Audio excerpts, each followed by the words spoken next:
les bendiga, bienvenidos a nuestro tiempo devocional del día de hoy. Vamos en el libro del Éxodo estudiando lo que sucedió cuando el pueblo se fabricó un becerro de oro. Y ahora vamos a ver lo que fue la reacción de Moisés cuando llegó ante el campamento y vio lo que estaba pasando. Vamos a ver lo que dice el texto bíblico en Éxodo capítulo 32, versos desde el 15 hasta el 20. Y volvió Moisés y descendió del monte, trayendo en su mano las 2 tablas del testimonio. Las tablas escritas por ambos lados, de uno y otro lado estaban escritas. Y las tablas eran obra de Dios, y la escritura era escritura de Dios, grabada sobre las tablas. Cuando oyó Josué el clamor del pueblo que gritaba, dijo a Moisés: alarido de pelea hay en el campamento. Y él respondió: no es voz de alaridos de fuertes, ni voz de alaridos de débiles, voz de cantar oigo yo.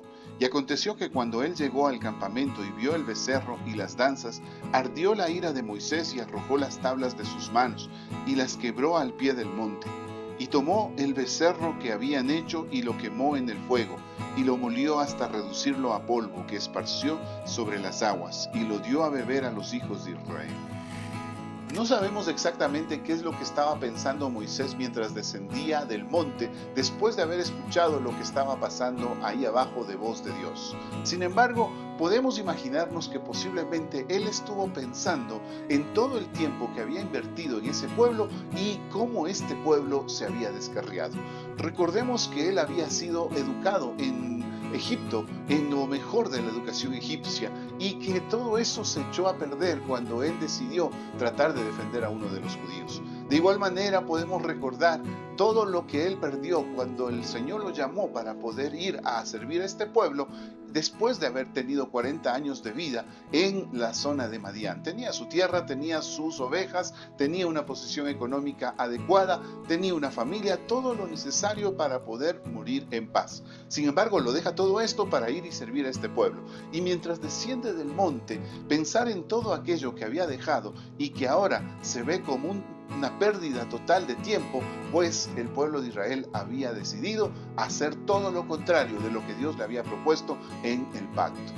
A lo mejor también estuvo pensando en la propuesta que le hizo Dios de empezar un pueblo nuevo, con él como jefe principal y su familia como la que estaría gestando todo el resto del pueblo de Dios.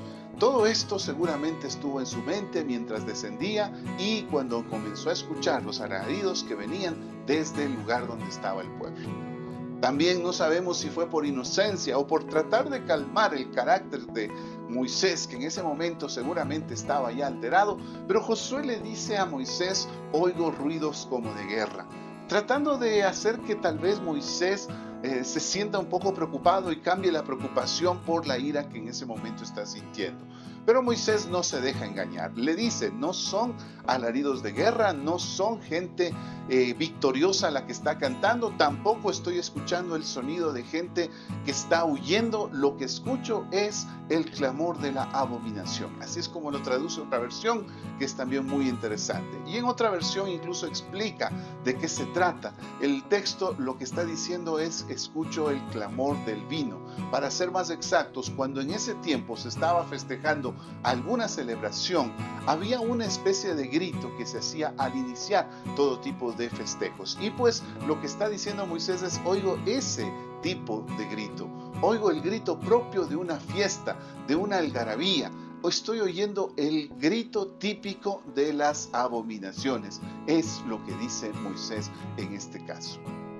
Cuando Moisés por fin puede llegar a ver lo que está pasando en el campamento, toma las tablas de la alianza que le han sido entregadas por Dios y que el texto enfáticamente dice fueron escritas por Dios con su puño y letra, por decirlo de algún modo, y que fueron escritas por los 2 lados, una manera de decirnos lo sagradas de esas tablas. Toma pues esas tablas y las rompe contra el piso. Algo que tal vez para nosotros puede ser escandaloso y vergonzoso, pensar que tal vez cómo es posible que Moisés haya tomado algo tan sagrado y lo haya roto contra el piso. Pero lo cierto es que Moisés simplemente está simbolizando, está reflejando lo que el pueblo ha estado haciendo durante el tiempo que él no estuvo allí. Él rompió las tablas de la ley. pero fueron ellos los que rompieron el pacto al ir detrás de dioses ajenos. Eso es lo que está diciendo con sus acciones en este momento Moisés. Tal vez podamos pensar que es un poco fuerte pensar que el pueblo de Israel estuviese pisoteando las tablas de la ley, la alianza, el pacto que habían sellado con Dios. Sin embargo, en el Nuevo Testamento se nos dice algo muy parecido. En el libro de Hebreos, el autor dice que cuando nosotros nos apartamos de Dios para volver detrás de los dioses que antes teníamos, estamos pisoteando la sangre de Cristo. Estamos teniendo a la sangre de Cristo como inmundicia, con nuestras actitudes, con nuestras acciones. El libro de Hebreos nos está planteando que con nuestro actuar en desprecio de la voluntad de Dios, estamos convirtiéndonos en los nuevos israelitas que se construyen su propio becerro de oro para hacer su propia voluntad.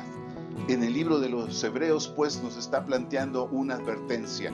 Ahora que Cristo ha muerto en la cruz por nosotros, ha derramado su sangre para que nosotros seamos limpios de pecado, ahora pues nuestra manera de vivir debe ser tal que honremos ese sacrificio hecho por Cristo en la cruz. No podemos nosotros menospreciar un sacrificio tan grande. Debemos nosotros vivir en fidelidad a Cristo Jesús, nuestro Señor, en toda nuestra manera de vivir y jamás volver atrás buscando los pecados que antes eran nuestro deleite. Siempre volver nuestros ojos a Cristo y vivir por Él y para Él. Que Dios te bendiga.